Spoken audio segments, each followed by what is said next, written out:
Domino's, मॅकडॉनल्ड्सच्या बर्गरमध्ये जे मोठे मोठे टोमॅटोचे स्लाइसेस बघता, तर ते हे टोमॅटो वापरतात. आपले नॉर्मल टोमॅटो ते वापरत नाही. मंडळी नमस्कार. नाद मराठी या यूट्यूब चॅनलवर तुम्हा सर्वांचं मनपूर्वक हार्दिक स्वागत. हायड्रोपोनिक शेती कशा पद्धतीने केली जाते ते बघण्यासाठी आलेलो आहे. हायड्रोपोनिक शेतीबद्दल बरेचसे संभ्रम आहेत आणि ती हायड्रोपोनिक शेती म्हणजे काय नेमकं हेच आपण या व्हिडिओच्या माध्यमातून जाणून घेऊया. व्हिडिओ शेवटपर्यंत बघा, व्हिडिओ खूप इंटरेस्टिंग होणार आहे. नमस्कार, माझं नाव निकिता ठोंबरे आहे. मी हाय मीडिया लॅबोरेटरीजला रिप्रेझेंट करते as a deputy manager marketing. So हे तुम्ही जे बघत आहात हे हायड्रोपोनिक्स आहे, मातीविना शेती. आजकाल आपण बघतो की रासायनिक खताच्या वापरामुळे मातीचा जो पोत आहे तो खूप खराब झालेला आहे. म्हणजे फर्टिलिटी जी आहे सॉईलची ती खराब झालेली आहे आणि त्या अबंडंट लँड पडलेल्या आहेत 4-4, 5-5 हजार एकर. तर त्या जागांचं करायचं काय? तर त्यासाठी तुम्ही मातीविना शेती असे प्रोजेक्ट्स त्या जागी करू शकता. ज्यांच्याकडे शेती नाही आहे किंवा ज्यांना शेती करायची इच्छा आहे पण लँड नाही आहे, तर त्यांना कमी जागेमध्ये जास्त उत्पन्न देणारी शेती तुम्ही करू शकता. सो ही ती शेती आहे जी सॉईललेस आहे. आता तुम्ही म्हणाल की ह्याच्यामध्ये तुम्ही म्हणताय की सॉईललेस आहे पण ह्याच्यामध्ये सॉईलसारखं काहीतरी दिसतंय. तर हे सॉईल नाही आहे, हे कोकोपीट आहे. हे तुम्ही नारळाच्या भुसऱ्यापासून बनवलेलं आहे. त्याच्यामध्ये वेगवेगळ्या सिस्टम आहेत. हायड्रोपोनिक्स इज अ सॉईललेस फार्मिंग आणि त्याच्यामध्ये डिफरंट सिस्टम आहेत. त्याच्यामध्ये कोकोपीट बेस्ड सिस्टम आहेत. ही आहे ती कोकोपीट बेस्ड सिस्टम आहे. आणि हे जे तुम्ही टॉवरसारखं बघताय तर हे थर्मोकॉलसारखं दिसतं पण हे थर्मोकॉल नाही आहे, हे हाय डेन्सिटी फोम आहे.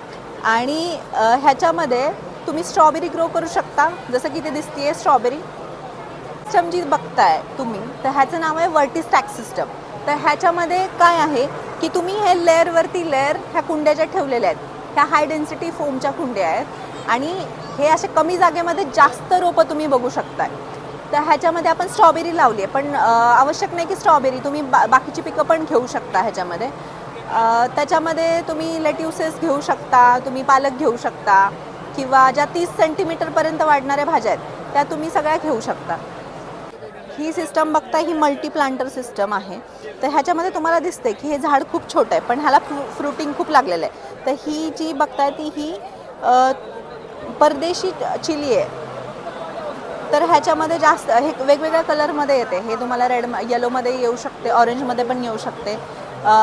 साधारण ह्या दुसऱ्या ज्या आहेत ह्या रेड कलरमध्ये आहेत. आणि तुम्ही बघता की नॉर्मली जी चिली आहे ती खाली ग्रो होते पण ही उलटी ग्रो झालेली. ही जी चिली आहे ही उलटी ग्रो झालेली. नॉर्मली चिली ज्या असतात त्या खाली ग्रो झालेल्या आहेत. ह्या साधारण सॅलड पर्पजसाठी वगैरे वापरतात. आणि ह्याच्यापासून सॉसेस किंवा तुम्ही जे बाहेरचे सॉसेस म्हणतो आपण, वसाबी आहे किंवा बाकी टोबॅस्को आहे, त्या सगळ्या गोष्टी ह्याच्यापासून बनवल्या जातात आणि त्याला जास्त रेट तुम्हाला मिळू शकतो. प्लॉट बघताय हा टोमॅटोचा प्लॉट आहे आणि हे साधारण नॉर्मल टोमॅटो नाही आहेत, हे चेरी टोमॅटो आहेत. आणि इकडं बघाल तर हे बीफ स्टिक टोमॅटो आहेत. आता बीफ स्टिक टोमॅटो म्हणजे काय की जे तुम्ही डॉमिनोज किंवा मॅकडॉनल्ड्सच्या बर्गरमध्ये जे मोठे मोठे टोमॅटोचे स्लाइसेस बघता, तर ते हे टोमॅटो वापरतात. आपले नॉर्मल टोमॅटो ते वापरत नाही. तर त्याचं तुम्हाला रेट जास्ती, म्हणजे ज्यावेळी शेतकऱ्यांना टोमॅटोला रेट मिळत नाही त्या ठिकाणी तुम्हाला हे टोमॅटोज रेट देऊ शकतात.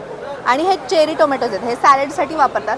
नॉर्मली ही सिस्टम जी आहे ही डच बकेट सिस्टम आहे. त्याच्यामध्ये एका बकेटमध्ये तुम्ही एक प्लांट लावू शकता पण हे एक प्लांट किती वरती गेले ते बघा. नॉर्मल टोमॅटोचं प्लांट एवढं वरती जात नाही.